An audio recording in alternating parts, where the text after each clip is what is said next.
face and start kicking ass, just like it said at the beginning of the program. Man of the hour, tower of power, too sweet to be sour.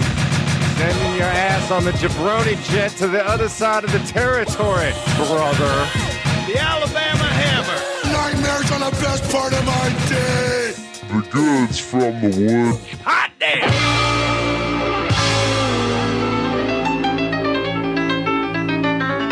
Welcome to the Goods from the Woods. My name is Rivers Langley. Pat Riley. Mr. Goodnight, man of the hour, tower of power, too sweet to be sour, and we are excited today. Excitement reigns in here. Nothing against our other guests, but this is our first A-list guest. This is the big one. This is nationwide anticipation. This is a big get. Yeah, I don't know how we were able to swing this one, but the fine folks over at the network decided to get a contact going. They said that they were going to hook us up, and I think they did. We are hooked up. We got the possum coming in here. And we don't mean pogo. That's right. Folks, you understand. We're talking about country music legend, George Jones. George Jones. Yeah. In this Disgraceland Studio, Westcast Network here tonight. Yeah, he hasn't showed up yet, and But that's George. Yeah, That's he's, George. That's his thing. He's no show Jones for a reason, and Exactly. he comes. We expected him to come a little bit late, so we're just gonna. We've got an open time. bar here tonight, so we know that he'll be down here because that will attract him like moths to a light bulb or something. Yeah, so we're waiting on George. And, in the meantime, What's your favorite George Jones song, Rivers? my favorite George Jones song is "Don't Stop the Music" There you go. because it's such a heartbreaker. Likewise, That's a really good one. Let's make it a trifecta. Me too. You like that one? I can't wait to ask him about how he made that song. Oh That my one. God! There's got to be a great story about how they were. hairdo we used to have. Yeah. I can't wait to ask him about all that shit. I also love the Grand Tour. That's a really sad song. That's one of the saddest songs ever written. I can't wait till George shows up. This is going to be. Oh man, this put us on the map. You know. I know. Nashville, California, nationwide. What do you think is the saddest song ever? If you have ever listened, It's got to be a country song. well, it's country influence, but if you have ever listened to Neil Young Harvest high or drunk, it's Christ. hard to hold back tears. Yeah. I cried in the car once when Home Sweet Home by Motley Crue came on.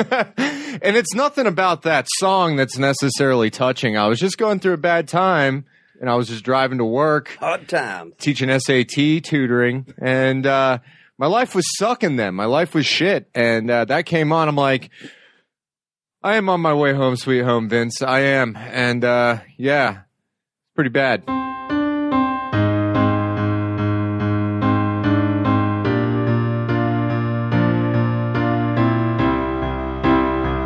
So, didn't George Jones play one of the Great American Bash Tour shows? Did he, or was that Waylon Jennings? Well, Waylon Jennings did, and David Allen Coe did, I think. Well, that was all Dusty. Did George Jones play?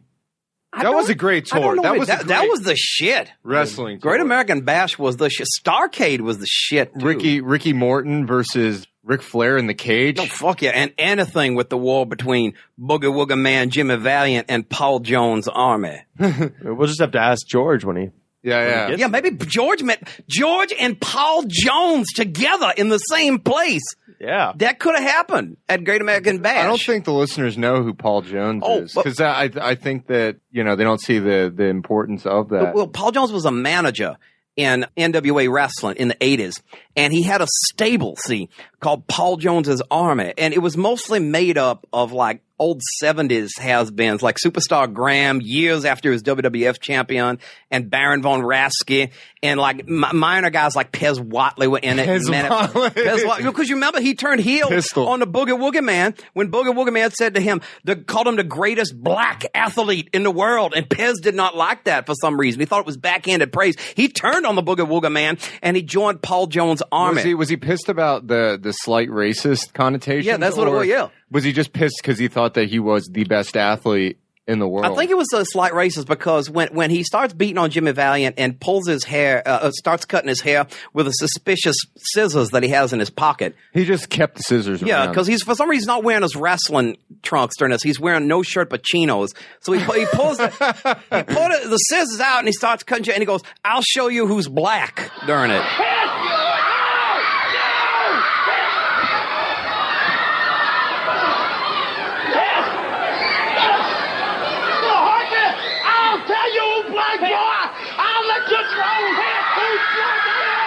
What's that supposed to be? I don't know, because Tony Schiavone, right after that, they go to a Ronnie Garvin versus a Jabba match, and Tony Schiavone clears up nothing about any of this. I'll show you who's black. I'll show you who's black. Which means that all you have to be is not blind, and you can see who was black. But the point is, other wrestlers would get stuck to him, like Dick Slater or whatever, Tommy Rich. It would be like a Katamari Damacy of exactly. like 1980s Southern wrestlers. Exactly. And then Paul Jones would shave all their heads and call them all bald-headed geeks.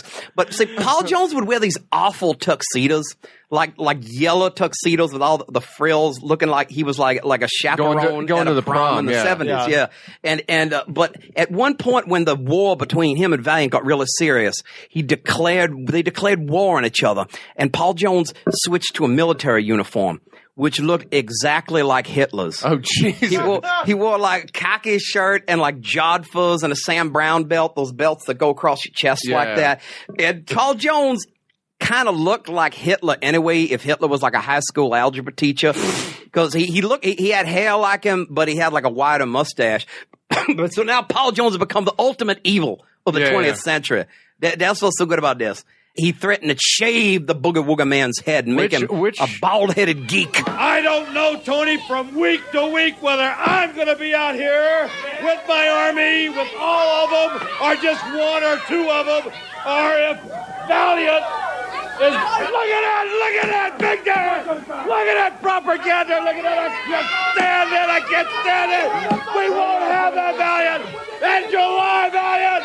The glove on the pole is going to illuminate you. It's going to answer to my dream, or it's going to be Shaska, and you're going to be a bald-headed geek. I never, ever want to see that picture on television or any building again, Baron. Which of the Allied powers would the Boogie Woogie Man embody? Canada. Okay. Why is they were that? underrated. You know, they were D-Day too. They were. That's why. And Boogie gold, Woogie Man. Gold Yeah, exactly. and Juno, right? Yeah. Yeah. And Boogie Woogie Man was like that.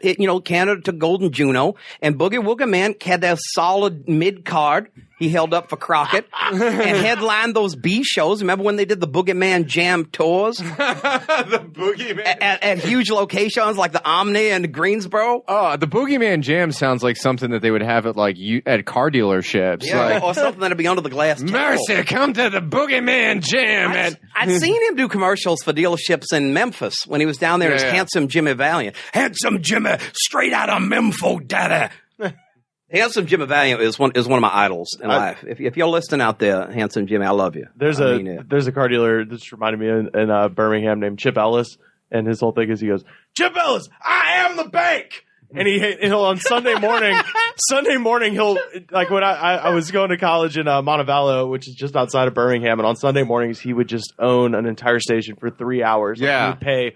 And he would just be walking around his lot, and we would have his like poor employees dressed up as like chickens and they just in weird costumes, and you'd just be running around. So if you left your TV on overnight, you would just wake up to, I'm Chip Ellis and I am the bank. Must have been annoying playing Monopoly with Chip Ellis. There was my grandmother raised me in Lowndes County, Alabama. I didn't have no silver spoon. For that matter of fact, we didn't even have no silverware. So if you want some help, if you want to stop being held down and need some help up, well, I'm your man. It's not what you're going through. It's where you're going to. You need some help to reestablish your credit? Call me, Chip Ellis, because I'm going to do it because I'm your man and I'm the real deal. Get off the couch, pick up the phone, get on the computer, go to IamTheBank.com, because if you need a loan, find out like thousands of people have since 1985 that I am the bank.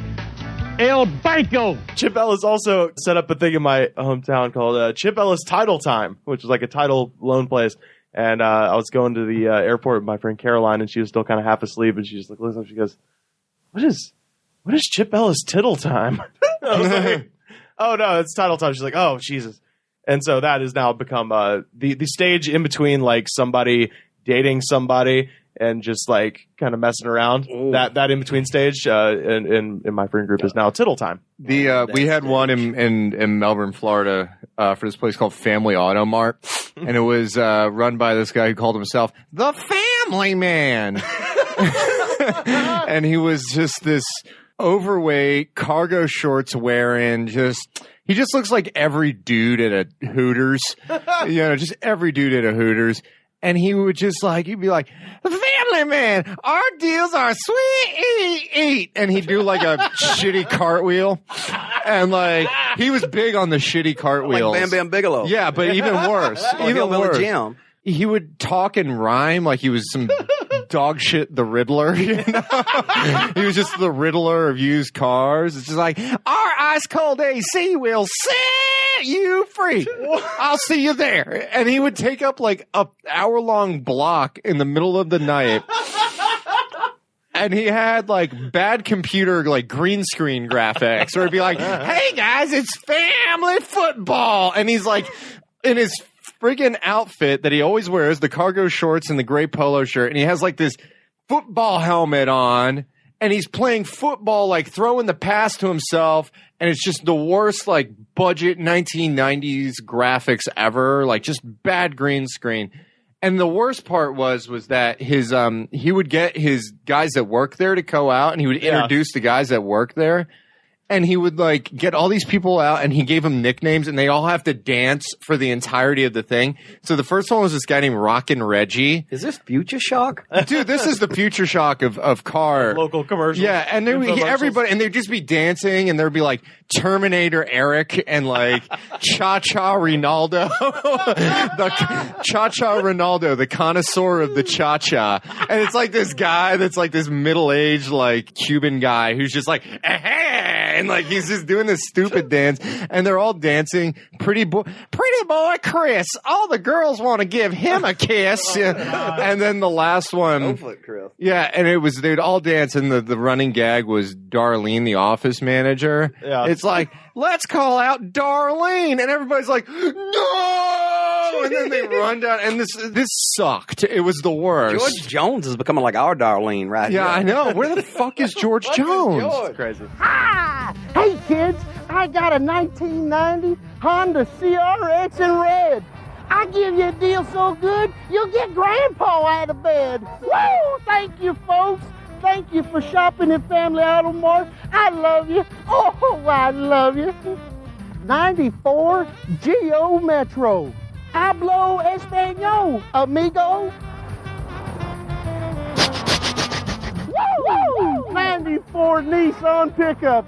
It's a pretty little hard body, just like me. Woo! Gotta go. At Family Auto Mart, we got Buku minivans. That's right, Buku minivans. Woo! Thank you, folks. It's the 91 GMC Safari. Come to Family Auto Mart. You won't be sorry. Woo! And then he bought a bunch of different car dealerships throughout Orlando. So he was creating his own empire. That's a big thing in Florida. It's like you create a shitty infomercial, and then you just use it to build an empire of like appliance stores. Yeah. Like there was one guy that did Appliance Direct, and he's just like showing off these appliances, and he turned it into this thing. Appliance Direct. Power bill too high? It's the dryer. It's always the dryer. Want to dry clothes fast? Bigger the dryer, faster it dries. Drum light, plus a big blower and powerful element.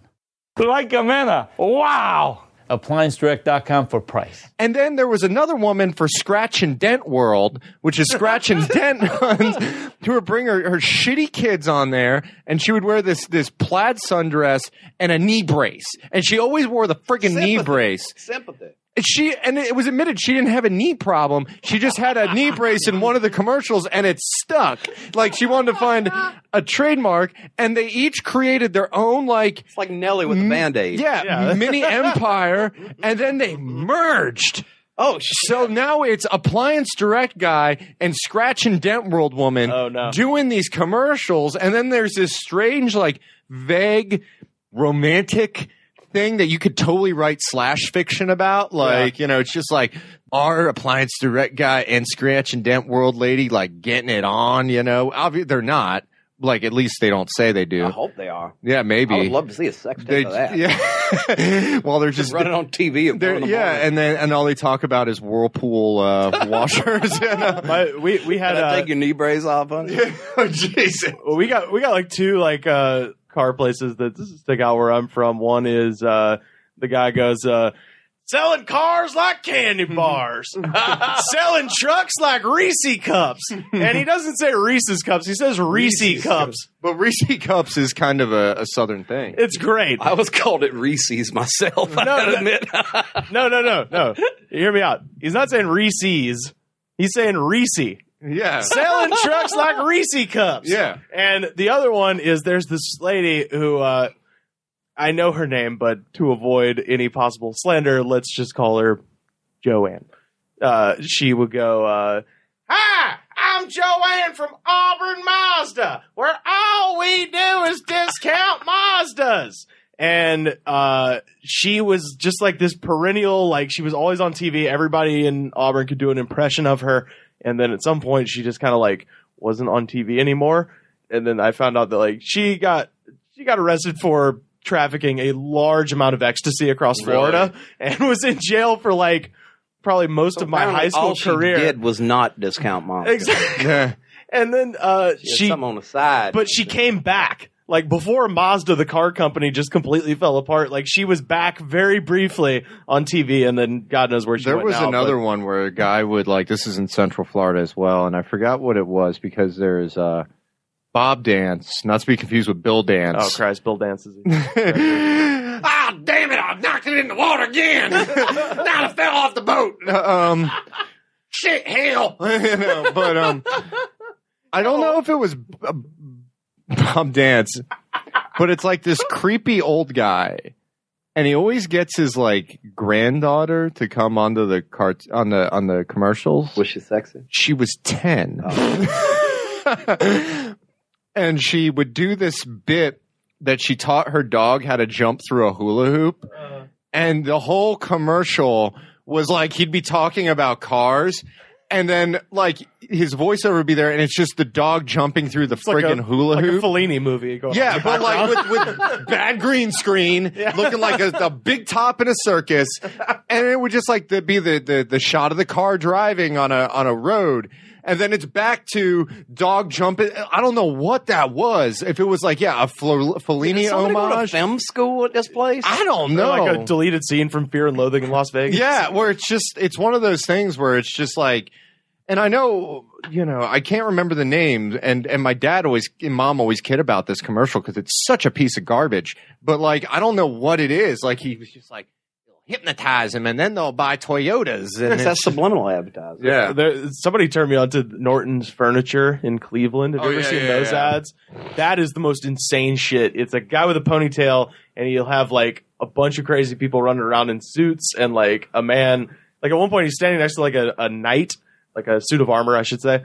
And he's like, Norton Furniture has so many options here. And then all of a sudden the suit of armor comes to life and starts dancing. Like, it's the most, if you just really, it's the best. Just look up Norton Furniture in Cleveland. Good news for people that have credit problems. Norton Furniture is here for you. Now, seriously, if you can't get credit in my store, you can't get credit anywhere. My name is Mark, and you can count on it. You gotta help me out with something. I grew up 30 minutes away from Flea Market, Montgomery. So when that whole thing became like one of the first big like YouTube memes or whatever, I was like, oh, I've been seeing this for years. And now that guy, the Flea Market, Montgomery. You know what I'm talking about? Have you seen those? I've seen the name, no. Oh, okay. It was literally like one of the first YouTube things that just blew up. It's this local commercial with this man rapping about Flea Market Montgomery. Living rooms, bedrooms, dinettes. Oh yeah, you can find them at the market. We talking about Flea Market Montgomery. It's just like a mini mall. We got it. It's just like a mini mall. And that was their slogan forever. And it's like just the stupidest slogan. It's not a slogan. It's just like a mini mall. And it's the stupidest thing ever. And it played forever where I'm from. And then in about 2006, when YouTube hit, it kind of blew up. It went nationwide. Like we will when George shows up. Yeah, where is he? I have no idea. Have you gotten a text message about this? He's gonna go. We got some Boone's Farm ready for him. Yeah, I know. But now that guy who does the commercial, he sold the business, and now it's it's like a flea market. So you rent out little booths, and he just has his own booth in his old business where he just sits there and he sells Flea Market Montgomery T-shirts and will sign them and make YouTube videos with you. At least he's not selling his own CDs like every other 2-cent rapper in the country. Yeah, yeah. Well, no, he's he's probably in his 60s. He's a fairly old man, and he just sits in a little booth, and you come up with, and so there's thousands of videos on YouTube now of people just holding up their cameras and they're doing it together. It's just like a mini mall. Oh, you know who's kind of like that? Do y'all remember in the 80s there was a thing, blue blocker sunglasses, and there was that guy that rapped on the blue blocker guy, Dr. Geek. He's still down at Venice Beach. Really? I saw him a month ago. He's there, so he just raps to people going by. But he doesn't rap about blue blockers anymore? No, I recognized him. So you're the blue blocker guy, ain't you? And I said, yeah. I said, did you get paid for that? And he said, no, but I got paid for. He said he got paid for doing some appearances or something. But he's still there. You can see him right beside that little freak show place. Yeah, that they go down there. Have any of y'all ever seen the commercials that Dusty Rhodes did for a car dealership? I've seen the Mellow Yellow ones. Oh, get the Mellow Yellow move, daddy. No, your favorite NWA wrestlers will be on Mellow. I would love to just crack a can of Mellow Yellow open. You understand? And have Tommy Rich or something like that on the side, or some even more obscure fella or something like Manny Fernandez or some shit. What do you think? Where's George? Where's George? Yeah, this is. I'm talking about Manny Fernandez again. Where's George? Kind of feel like Spinal Tap Mark II right here, right now. Yeah, I know. Kind of fill some time. Yeah, I know. Till George Jones shows up. Christ. They can call him No Show Jones for nothing, man. George Jones is. Who set that up? I don't know. Sean mentioned something about a big star coming in, and then I heard it was George Jones. Somebody told me George Jones is coming, and the people at the network are awesome, and they were excited about it. Yeah, they were I was trying to use it to get with the women. Yeah. I'm you want to meet George Jones? That's like Memphis Mafia shit. If any women want to get out there, I still will meet George Jones. So right here, I am your hookup. You understand? I'm your logos. You're going to shake his hand and then, use that as the weapon. Have a drink with him or something. Yeah. Because let's face this fact. Having a drink with somebody like George Jones, some people are like, I'd like to get high with this guy. I'd like to get high with that guy. I'd rather have a drink, especially with somebody like George Jones, although he might get angry. Well, I want to find out once and for all if his daughter actually lives at the lake back home, because there's a double wide trailer that serves as a karaoke place at Lake Martin, and they do Jello shots. I think they're $1. But anyway, there's a woman there who claims to be George Jones's daughter and uses it to push her weight around there. She'll sign up for 10 karaoke songs in a row, and then everybody's like, "Why does this bitch get to sing?" And she's like, "I'm George Jones's daughter." Oh, Jesus, that's the thing, and it's not much of a bargaining chip, honestly, because most people are like, "Who is she? The one who set this interview up?" No, I don't know.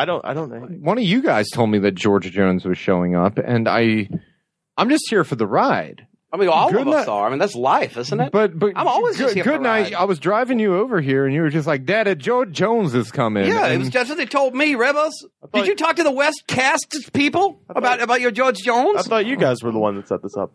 No, somebody said it was the who's the guy who sets up the interviews? God, Vance Sandoz or something? No, Vance runs the open mic. God, what's his name? Oh, Nerm Sturgis. No, not Nerm Sturgis. You made that up. Who the hell's a Nerm? That fucking cat in your Garfield? Who's Nerm? Remember that shit? Garfield and Nermal. Garfield. Let me say this about Garfield. Garfield does not hold up, folks. All right, the cartoons are probably better than the comic strip. Garfield, it just does not hold up when you watch it now. Garfield's like Bill Hicks albums; they just don't hold up to. I was always. Well, I mean, except people actually read him. Well, although let me say this: have y'all ever heard of Garfield's 9 Lives? No, what is that? It was an obscure. They made an animated version of it eventually, but the animated version was very watered down. Yeah. It was almost like a graphic novel with 9 different lives that Garfield had lived. And I swear to God, did Jim Davis do it? Jim Davis's staff did it, because don't forget that's what is it called, Paws Inc. or something. So Jim Davis himself doesn't actually draw the finalized Garfield. Is that like the Easter egg ink? Paws, yeah, that's right. I love that shit. Thank you for making my day. But I swear to God, this book, if you can track it down, it's worth it. It's called Garfield's 9 Lives. It's the closest thing under the Garfield banner to art. So you see, it really was. It went, because I had it as a kid, and this shit blew my mind. I mean, it went above and beyond. There's like a film noir detective Garfield in it. There's like this Garden of Eden Garfield. I think there was a Detective Garfield that either was in the Sunday strip as a short little But thing, this was better. or in the cartoon show. He was Sam Spade in this. I shit you not. Sam Spade. And it was written out like a novel with just a couple of illustrations. I've always been more of a Family Circus guy. I thought Heathcliff, he'd kick Garfield's ass in a fight. I'm not serious about Family Circus. I am. I take it very seriously. Have you seen Jeffy? Have you seen the Nietzsche Family Circus? No, I haven't seen Somebody online just has the one cell Family Circus cartoons, and then under it just has a random quote from Friedrich Nietzsche, and it's great. I'm gonna check that out. I got some Family Circus books in the toilet if you want to read them. Not here, but at my place. I got it all. I got Family Circus. I got High and Lois. Hagar the Horrible. I got all that shit. And there's also Garfield without Garfield, where they yeah. And then, do you have any Lockhorns? Yes, collected? I do. Yeah, I love the Lockhorns. Yes, I do. Not sexual. Wait. I think you have a message. I there. do Good have night. a message. Is it George? George's agent? No, it's Frank calling from my sister-in-law's number. Oh man. Does Frank know anything about George? Because this isn't. No, this isn't cool. Frank is not to blame on this. Nerm, what's his name? What's his name? Nerm? Nerm Sturgis. No, this is an idea that are you just trying to whip out a Genitals McGee sort of name? No. Who was that one? Who was that one? Who was that one you had? Booty butt cheeks. Bobby Booty Cheeks. Pat hosts the second half of an open mic in Santa Monica, and the first half is hosted by somebody who takes a long time to read names, so it's fun to throw in fun names. And Pat threw in Genitals McGee, and Bobby Booty Cheeks. And Booty Cheeks I got from Scott Bowser's Twitter handle, but I think the word Booty Cheeks is a heck of a lot better than butt cheeks. What? Booty's such a hilarious word. I've never been big on the whole describing an ass as cheeks thing. I mean, that makes your mouth an asshole to begin with. I got lazy one time and just put in Butt Master from Rocco's Modern Life. It's a Rocco's Modern Life reference, and nobody else got. So I felt like a weirdo.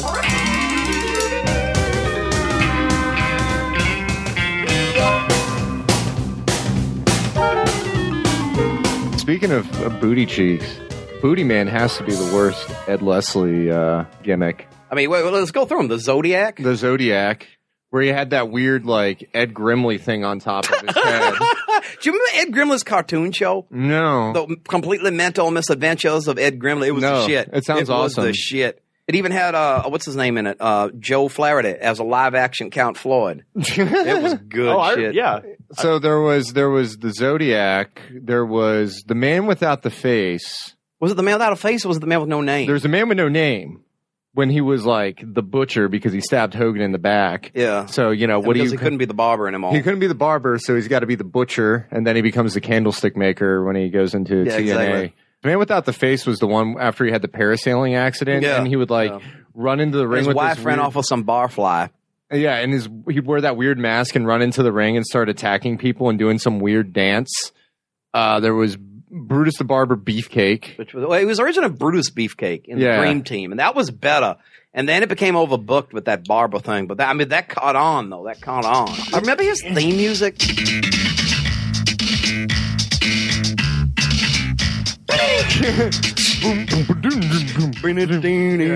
Well, the greatest thing that ever happened with Brutus the Barber Beefcake was when the Rockers broke up, the tag team, the Rockers. I know, yeah, that's the only reason anybody remembers the barbershop. Yeah, because outside when Sid Justice destroyed the barbershop and was yelling into the microphone menacingly at Hulk Hogan, and he had shaving cream on his face, loosely, which just looked weird. Well, it was just on his cheeks and stuff like that. I was like, oh God. But so for those of you that don't know, there was a wrestler named Brutus the Barber Beefcake who is completely useless. He was Hulk Hogan's best friend because they broke into the business together. And I think that's nothing against old Ed Leslie, but that's kind of the thing that he got the Scarlet Letter because everybody thought, oh, he was Hulk Hogan. Well, you know what it was is that Hulk stood great as he was on the mic and everything was not the greatest in ring performer. technically speaking. Yeah. But what do you because mean he that was leg Hogan's- drop isn't amazing? Well, actually, Hogan Sticky leg drop. Hogan wrestles better than people. When he he's gets in credit Japan, for. he Yeah. does like enziguri kicks and Yeah, stuff. but that said, he's not. But Beefcake does not have anything anywhere near what Hogan has. Yeah. And basically, because he was Hogan's best friend, Hogan would get him a job everywhere he went. Yeah. And Brutus Beefcake was actually a big deal for him because before that point, he was usually just billed as Hogan's brother. Yeah. He was either Dizzy Hogan or Ed Boulder when Hogan went by the name of Terry Boulder. Yeah. So he had this little interview segment called The Barbershop, where it was a literal barbershop set on stage, and he would interview wrestlers. And the greatest moment in the barbershop, and usually it was like to advance like the little storylines that they have, one guy's mad, so he just like makes fun of, he cuts a promo on him, and then the other guy comes in, and then they have a pull apart or something like that. And and a lot of them were useless, all those little interview segments, because they were just ripping off Roddy Piper's one. Yeah. So they had one where Brutus Beefcake had the Rockers, Marty Jannetty and Shawn Michaels, and the Rockers break up. And what happens is that they do the fake thing like, oh, we've made up, and then, Shawn Michaels blindsides them and super kicks them and then throws him through the window. And the best part was the best part was Bobby Heenan going like, oh, he tried to dive out the window to get away. I remember when you watched that originally, you could see it coming that Michael was going to be the heel because he hadn't shaved his chest. So it was like foreshadowing. Chest hair is like a sign of being a bad guy. There's a venue in Birmingham called the Bottle Tree, and they're just decorated with it. Looks like they just went to every yard sale for a whole year and just got everything. And I was sitting out on the patio waiting for a show to start, and I look over, and it's one of those framed like crochet things that like your grandma might have that says as for me and my house we will worship the Lord or something like that. And this one just says Rockers. And my first thought was like, oh, it's a family like whose last name is Rocker, because it had that thing and had little flowers and stuff around it, and it just said Rockers. I was like, and then I like took a look, and then it's above it says Shawn Michaels, and below it says Marty Jannetty. I was like, when they when they were roommates, they had that. Yeah, Shawn Michaels. Awesome. It was so awesome. Or maybe it was in the AWA and like Colonel De Beers practiced needlepoint or something. So anyway, I got a picture of it. I'm gonna put it in the show notes. This is okay. So this is an event that is like pivotal to, I think, I think most guys my age kind of remember that moment when it happened. It was like kind of like one of those things like when Bobby Thompson hit that home run and the Giants win the pennant amongst like, people were in the greatest generation, like baby boomers or something like that. This was the pivotal moment. This was my JFK. This was my JFK assassination. And I think it is for a lot of guys my age. So anyway, it's the only reason anybody remembers the barbershop. Yeah. It would be Outside a footnote to history, like Blackjack's Barbecue or one of those. Funk's Grill. Yeah, there was a Blackjack's Barbecue briefly. Yeah, and the Body Shop. Mrs. Remember Manor. that one? Mrs. Manor was so bad I couldn't even watch it. So anyway, I was grading a test, and this kid was throwing out a first class BS answer of trying to define this particular term, and using the example of when Marty Jannetty gets shit canned by because the whole idea is that it's talent spillovers, that if you work with people that are high status or high talent, the perceptions of the quality of your work gets better. So he said that basically Michael shit canning Jannetty was an example of a spillover, and I was like, so I give this kid an F. And I turn over the page and I proceed to write the entire, and he gets the story wrong. Yeah. So I write the whole story of that barbershop thing, and then I give the right answer to the question as to what a spillover is using the example, which I think was kind of, I don't know, either he thought it was amazing or it was a total dick move, photocopy he never even picked up the test. But like I was just like, yeah, it was a spillover, as you can see based on Marty Jannetty's later career and later tag teams, i.e. with the 1, 2, 3 Kid and Leaf Cassidy, aka Al Snow. And I remember giving it to the teacher I was TAing for, and him just looking at me, and he's just like, Jesus Christ, I'm happy I never watched wrestling or something like that. He's just like, I like the NWA. No. He just, whenever I make wrestling references, he just kind of nods, Although, to be fair, Jannetty was not bad. He just did too much coke. Yeah, he was pivotal in like their early days, like when you watch when they were the Midnight Rockers and all that. And he did most of the stick work because Michaels could not talk at first. Well, he always does that stuff where he's like, rock, rock till you drop, rock, rock, never stop. Where's George? I don't know. Where was George? You remember that? No, I'm talking about George Jones. 1988 presidential. No, but I'm not talking about Dukakis. Dukakis. Where the hell is George, for Christ's sake? I'm gonna start going to that bar. I'm gonna start drinking from it. I know. George, we ordered this whole open bar for George Jones. And we've got everything. We got Top Shelf, Boone's Farm. Yeah, we've got Thunderbird. Yeah, we have Rebel Yell. Yeah, which is now you know why the Confederacy lost. George Dickel. We got George Dickel. Right, George Dickel bourbon. I've always wanted to, and we got the glass bottle. We didn't even get the plastic bottle of Dickel. We spent the extra $2 for the glass bottle of Dickel because we know George Jones is coming, and George Jones has yet to show up. We got Cossack vodka, for fuck's sake. I like making just terrible drinks, and the one for George Dickel was a pink tickle in my Dickel, which would be pink champagne poured into George Dickel. I think that it's funny that you had pink champagne laying around. Yeah. You were at like Hotel California. No, we didn't. See, we didn't actually do that one. That was on the drawing board. The ones we did do were Bubba Sparks, which is Sparks and Southern Comfort mixed together. Oh, Jesus Christ. Which is just a diabetic coma waiting to happen because it's just sugar. And then we did, in tribute to the band Husker Du, we did a Yuski Du, which is whiskey and Yoo-hoo. And then remember we talked about the Hoobastank burrito? That's right. Burrito, kind of reminds me of it. And then in tribute to Genuine, a gin and wine, I'd imagine. The Genuine is the only one that we made in the series. The last one was Float Loco, and that's a 4 Loco float. Okay. Do they still make that shit? Yeah, they do. Yeah, but they took all the caffeine out of it. Oh, then what's the point? There isn't a point. But just kitsch value. We don't have to hear about it at the open mics anymore. Yeah, there was a time there. But yeah, the Genuine is great. Sounds bad.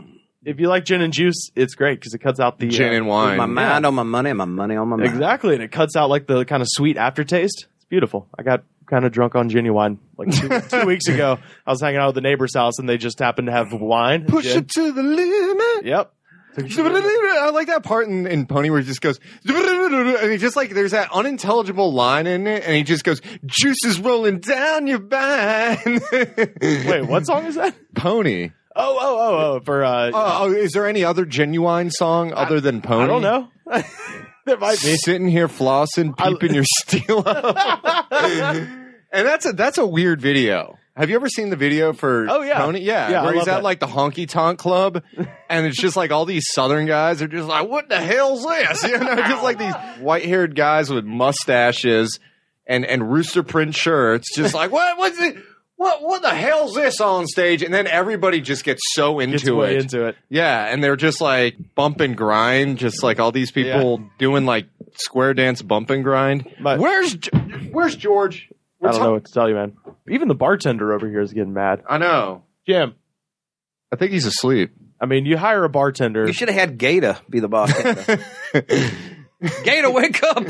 Gator, George Jones coming. I walk by Michael Dukakis' office a lot at UCLA. Really? Is that where he is? Yeah, I don't know if he teaches there on the reg, but he definitely teaches classes. And I walked by his office, and at first I thought it was like one of those situations where it was like, oh, this guy's got the same name as Michael Dukakis. Because there was a guy in our music department at my undergrad named John Lennon. And I was just like... Well, Lennon is more common than Dukakis. Yeah. I don't know. Dukakis is fairly specific. I mean, there's two well-known Dukakises, and they're brother and sister. Well, there's Michael and Olympia. Yeah. And they brother and sister. Yeah. So I mean, if you meet somebody named Dukakis, they're probably. But there's probably a bunch of people. There's probably a village probably in Greece, somewhere, that are like the Dukakis. Lousy the with Dukakis or Dukakises. something. The Dukakis. The Dukakis. I speak a Doric dialect. What are we doing? I don't know. I ask myself that question every day. Leadership. It's taking charge, taking responsibility. Michael Dukakis balanced 10 budgets in a row and still cut taxes 5 times. Leadership. It's making life better. He increased working people's income at twice the national rate and pioneered the first universal health care program in the country. And that's why America's governors, both Democrat and Republican, voted Michael Dukakis the most effective governor in the nation. Michael Dukakis for president. Let's take charge of America's future. Who's your favorite, George? Oh, Harrison. Oh, that's a good one. Is there a question? Yeah. George Harrison. No, there's Custer. That's all I'm saying. Yeah. There's Custer. No, Custer was like the greatest role model in the life of Mr. Goodnight. Yeah. Yeah. Why come you think he was going to have a mustache and all that shit? Okay. Custer. Custer is like my idol. Custer is like my personal Jesus and all this shit, you understand? I've been to that hill where he died in Montana. Yeah. Died for our sins. Little Bighorn? Yeah, and if I ever die, maybe I'll sneak out there and croak there. How are you gonna be? Are you gonna be buried or cremated or have a sky burial or something? I don't know. Like that? I don't really like any of the options, but I'd like to be buried in Egypt like Alexander the Great. But yeah, it's got to be George Harrison. But George Harrison was a great man. What do you got? Oh man, I can't think of. Former Toronto Blue Jay George Bell. Oh, I thought you were. I think meant Albert Bell for a minute there. Oh, see, I thought you were combining George Norrie and Art Bell of Coast to Coast AM, the best radio show. My personal Jesus. Did Art Bell go to jail for some Didn't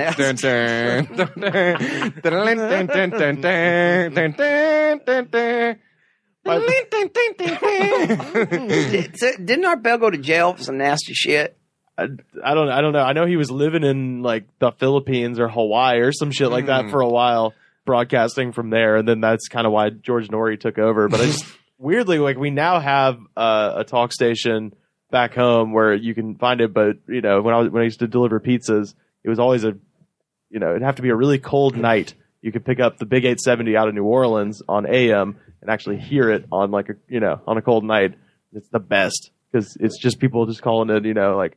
Coast to Coast AM. I buried my mama in that cross in George. If that cross didn't show up on the nightstand, and you're like, all right. The best one that I'd heard of, this guy I know told me about, he was listening to Coast AM, and there was a thing about a guy that was talking about how the earth is hollow. Like the earth is hollow and inhabited by 20-foot tall giants. Hollow Earth stuff was once a popular theory. Yeah. Actually, up into the mid 20th century, even. What, that there was just the hollow Earth? Yeah, the Earth was somehow hollow, and that's why it floats in space. That's why it floats in space. Duh. It's filled with helium. It's filled with helium. God, that's why it floats. This floats in space. Like Gravity's fake. My other favorite was the guy who's just like, George, I'm a truck driver, and I'm driving through Oklahoma. And I look over, there were 500 Conestoga wagons riding alongside me, George.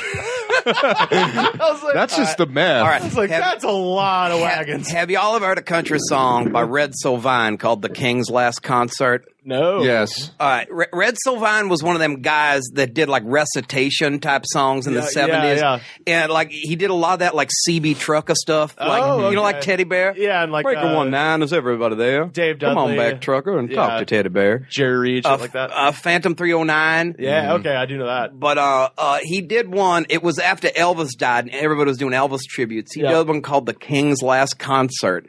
It's about a trucker on the day Elvis died, which is like August 15th or something, and he's late. But then in the middle of the night, he's in a valley all of a sudden that he doesn't really know, and the sky was dark, but it was bright as day, and all on the ground, and all of a sudden, all these people started to gather. So we pulled over the side of the road, and then like Elvis appears on stage, brought down by angels, and he plays every song he ever done, which must have been a long fucking concert when he's doing like Song of the Shrimp and all this shit from the movies. Clam bake. And then, like, afterwards, all like, the stuff from Kid Galahad. Adam and Evil, all this shit like that. Oh, God. I mean, shit. Fort Lauderdale Chamber of Commerce, which is a hell of a song. But I live my life by the dictates of the Fort Lauderdale Chamber of Commerce. Any male in Fort Lauderdale who is not pursuing a cute female will automatically land in jail. That's the law in Fort Lauderdale. But anyway, in this song, so eventually, like I've been to Fort Lauderdale, and it's nothing like that. It doesn't have Elvis and Shelley Fabares in it. No.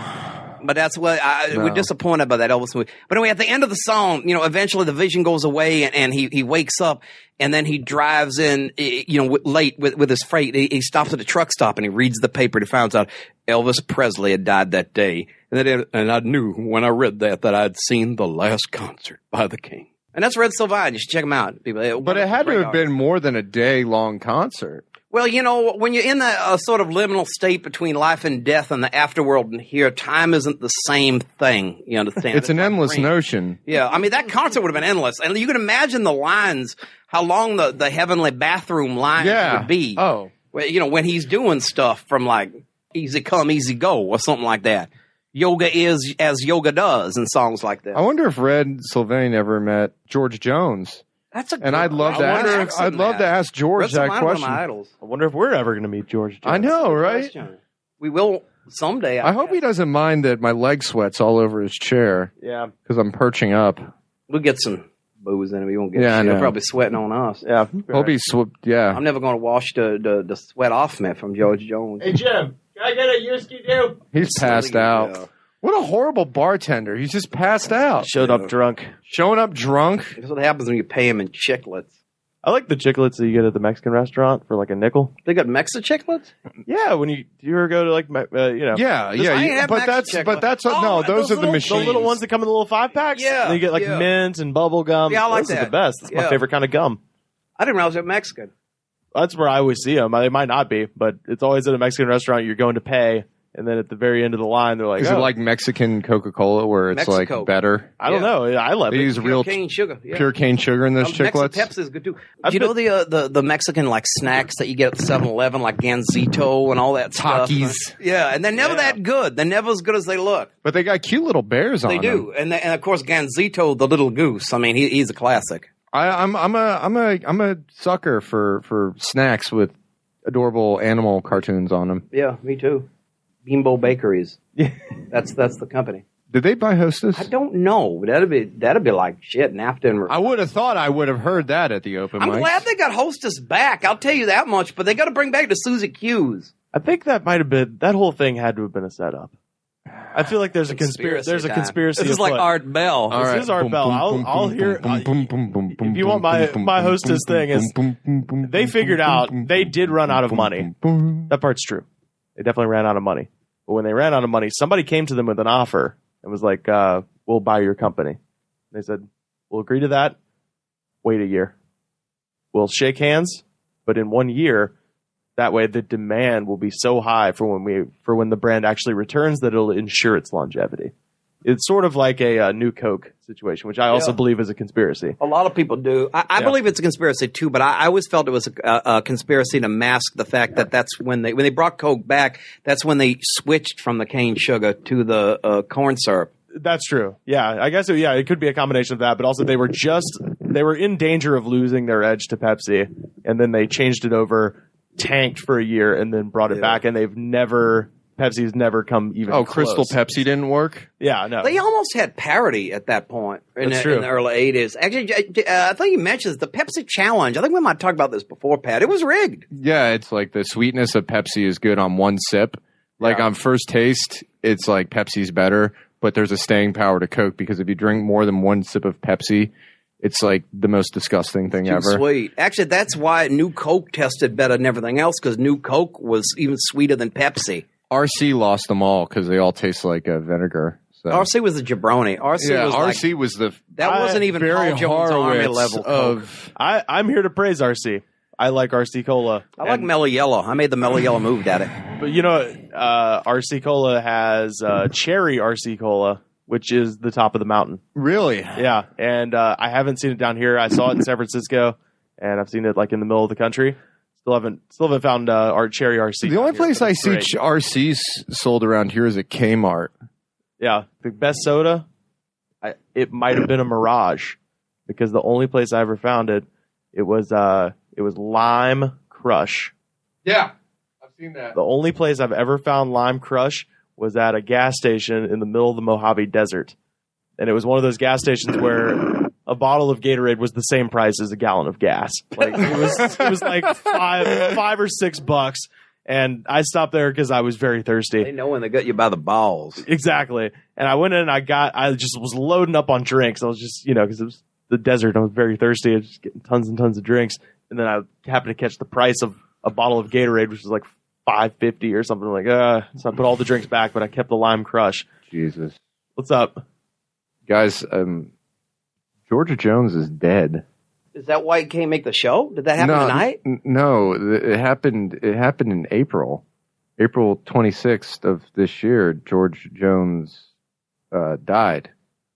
Rivers, we hired this bartender who's drunk. He's drunk. Jim, you're drunk. You're a piece of garbage. We paid you, Jim. Piece of shit. We'd draw a dick on your face with a pen when you passed out. This is no laughing matter, guys. A man is dead. Well, we could drink the booze and I don't like for George. I don't like George Dickel. I don't like Boone's. You didn't get the strawberry kiwi Boone's Farm, which is the only one that's you get the. I like the apple. You got really. the blue kind, the blue Hawaii kind, which is the worst. You got all this garbage to drink. I don't like this stuff. We paid the bartender ahead of time, right? And George Jones is dead. Dead. Merry Christmas, everybody. I thought that he would come, regale us with stories, Sing us a few songs, peak our listenership, and I was going to quit my job, and I was going to just coast. And it's not happening because he's dead. Got that song, Tonight the Bottle Let Me Down. Tonight, George Jones let us down. And Jim over there, too, let us down. This is the ultimate no-show, guys. George Jones no-showed for the last time. I heard Austin Idol was supposed to be here, too, and he did the same damn thing. You think we should have a seance? Yeah, get in touch with the spirit of George Jones on the radio. We should do that. We should.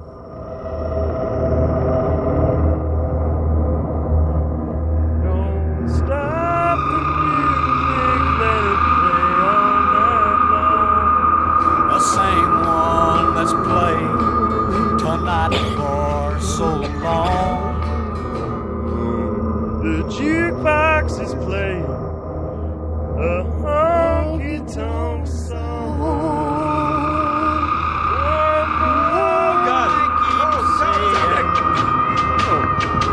Bottles are floating all around the room. It's getting cold. This is the Goods from the Woods. We'll see you next time. George! Oh, shit! Why was you here an hour ago, man? We were talking about car commercials. George Jones, better leave that cell phone alone. Don't be talking as you try to get back home. If you don't change your ways, my friend, you'll be singing duets with Tammy again. The Goods from the Woods was mixed, edited, and distributed by me, Rivers Langley. You can find the show on Twitter at The Goods Pod. Our theme song was composed by DJ Smiles. Check him out on Twitter at DJ Smiles.